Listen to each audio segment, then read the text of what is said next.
Something historic is happening right now, and most Americans are only catching the edges of it. In boardrooms in Brussels, in defense ministries in Ottawa, in royal palaces in Riyadh, in parliamentary chambers in Warsaw and Paris. The signal is the same: quiet, deliberate, and unmistakable. The world is pulling back from the United States, not with tanks, not with threats, with something potentially more damaging in the long run: canceled contracts, redirected investments, and closed-door meetings where Washington is no longer on the guest list. This week alone, NATO formally announced it will not purchase America's E-3 Sentry AWACS surveillance aircraft, the crown jewel of U.S. airborne intelligence for 4 decades. Instead, the alliance is moving forward with Sweden's Saab Global Eye, a next-generation surveillance platform built in Europe for Europe on European terms. Canada is now seriously reconsidering its F-35 fighter jet contract, a deal once considered untouchable, and is in active conversations with Sweden about building Saab Gripen fighter jets on Canadian soil. Saudi Arabia has begun quietly withdrawing sovereign wealth fund commitments from American cultural and financial institutions, pulling back hundreds of millions of dollars in pledged funding. And at a major security summit in Cyprus this week, attended by NATO leaders, European Union officials, and heads of state from across the continent, the United States was not invited, not sidelined, not late, simply not there. This is not a diplomatic spat. This is not routine friction between allies. What we are witnessing is a structural realignment, a slow but accelerating withdrawal of global confidence in the United States as a reliable partner, a stable ally, and a safe destination for investment. And it is happening in direct response to decisions made by the Trump administration. The question analysts are now asking is no longer whether America's global standing is eroding. The question is how fast and whether the damage can be reversed. Over the next several minutes, we are going to walk through exactly what has happened, who has made which moves, what the strategic consequences are, and what the experts say comes next. This story is moving quickly. If you want to stay ahead of it, subscribe now, because this is only the beginning. To understand what is happening this week, you need to understand what has been building for months, and in some ways, for years. The E-3 Sentry AWACS aircraft has been NATO's airborne early warning backbone since the 1980s. For nearly 4 decades, these Boeing-built planes, essentially militarized 707s with a rotating radar dish mounted on top, have given NATO the ability to monitor airspace across vast distances, coordinate air defense, and track both air and sea threats in real time. 14 of these aircraft have been operated collectively by the alliance, based primarily in Germany. The United States knew the E-3 fleet was aging. Boeing was commissioned to develop a next-generation replacement, the E-7 Wedgetail. NATO was asked to wait, to be patient, to hold off on making alternative procurement decisions while the American defense industry worked through development delays and cost overruns. NATO waited and waited. Meanwhile, the Trump administration began openly attacking the alliance, publicly questioning whether the United States would honor Article 5, NATO's collective defense clause, which obligates every member to treat an attack on one as an attack on all. Trump demanded European nations dramatically increase defense spending, framing it not as a shared security imperative, but as a protection racket. Pay more, or America walks. European leaders, initially dismissive, began to take the threat seriously after Trump's second term began. French President Emmanuel Macron started speaking openly about strategic autonomy, Europe's ability to defend itself without depending on Washington. Polish Prime Minister Donald Tusk warned publicly that Article 5 could no longer be taken for granted. These were not fringe voices. These were the leaders of NATO's most significant European members. Then came the Iran conflict. The Trump administration launched military operations against Iran without consulting NATO allies in advance, allies who share a border region, who have economic exposure in the Persian Gulf, and who would absorb consequences from any regional escalation. Spain's Prime Minister Pedro Sanchez called the war illegal. France called it a destabilizing mistake. The U.S. did not seek input. It did not coordinate. It acted unilaterally and expected allied support.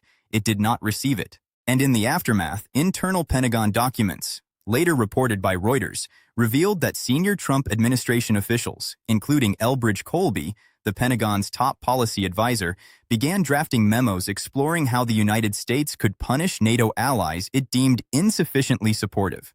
Options reportedly included suspending Spain from the alliance and revisiting European territorial claims in the South Atlantic. NATO's response was swift, institutional, and pointed. There is no mechanism to suspend a member nation. And by the way, we will be purchasing the Global Eye. Let's be precise about what is actually being canceled, reconsidered, and redirected, because the scale of it is significant.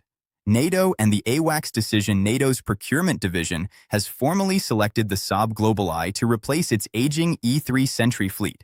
This is not a minor equipment upgrade. This is a foundational shift in how the alliance monitors airspace across Europe, the North Atlantic, and the eastern flank bordering Russia. The Global Eye uses a fixed AESA radar system, active electronically scanned array, rather than the E-3's rotating mechanical dish. This enables faster target detection, broader simultaneous coverage, and significantly lower maintenance requirements. It is built in Sweden, maintained with European supply chains, requiring no American spare parts, no American technical support contracts, and no dependency on American political goodwill. The financial value of replacing 14 aircraft of this class runs into the billions of dollars.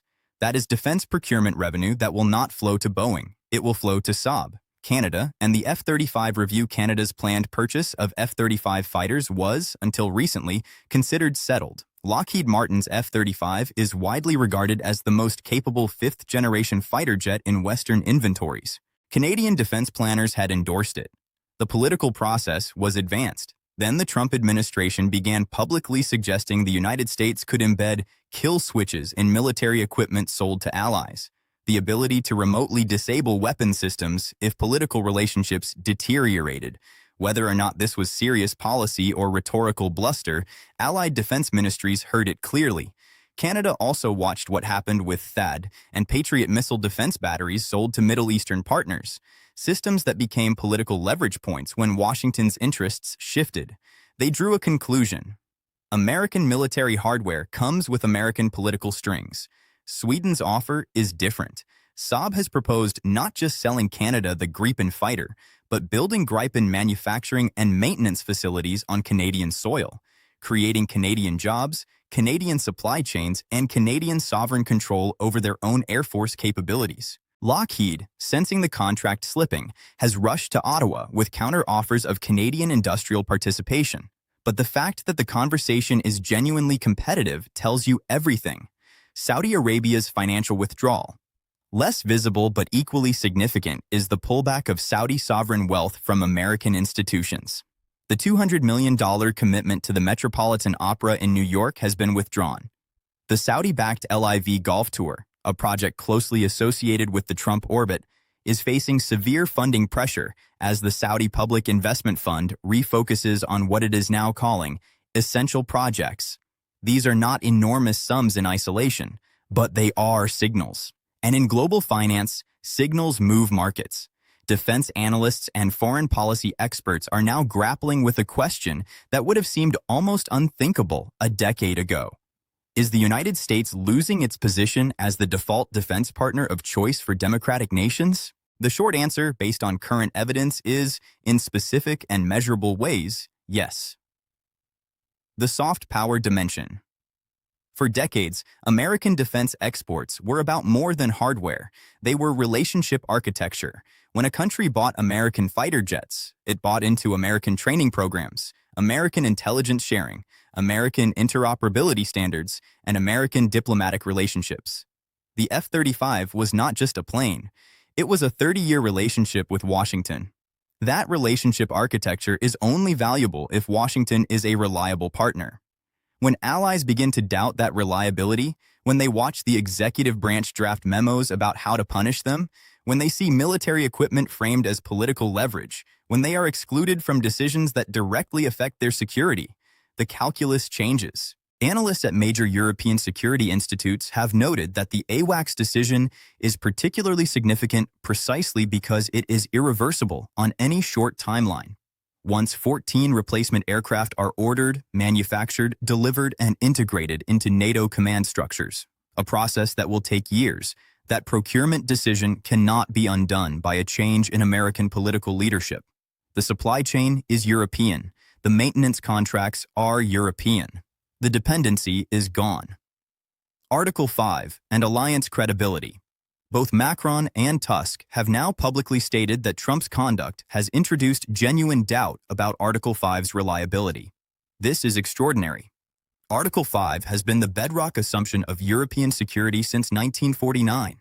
The idea that the American president himself, not an adversary, not a foreign propaganda campaign, but the American president, has become the primary source of doubt about the alliance's most fundamental commitment is a strategic development with no modern precedent. Military analysts note that this uncertainty does not only weaken NATO, it potentially emboldens actors, including Russia, who have long sought to decouple the United States from European security guarantees.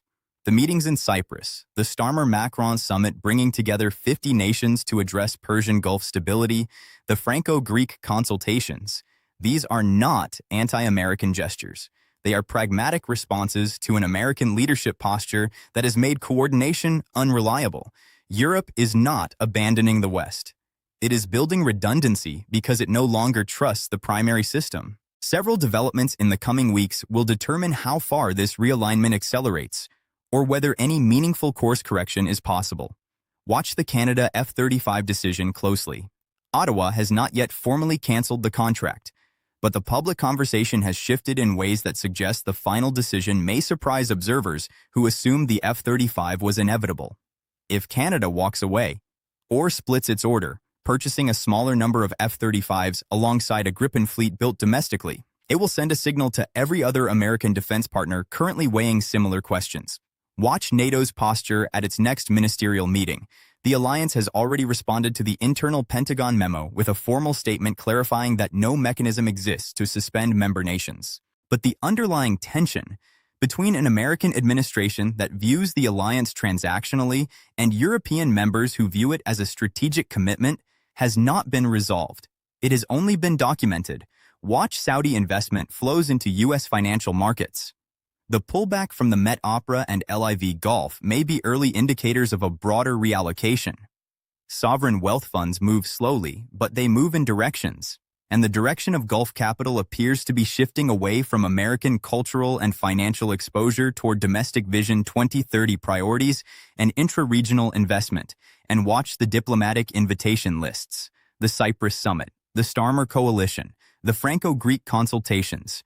If the United States continues to be absent from multilateral forums addressing the region's most urgent security questions, the institutional habits of cooperation will form without Washington and will become increasingly difficult to reverse. What this moment ultimately represents is a test of a principle that has governed international relations for 80 years. That American leadership, whatever its flaws, was more reliable than the alternatives. That assumption is now openly contested, not by adversaries making propaganda arguments, but by allies making procurement decisions. Canceled contracts are not rhetoric. Redirected investment is not spin. Closed meeting rooms are not theater. They are the recorded decisions of governments that have concluded, at least for now, that the cost of dependency on Washington has become too high. Whether that conclusion proves temporary or permanent depends almost entirely on choices that have not yet been made. Stay with us. Subscribe for every update. This story is far from over.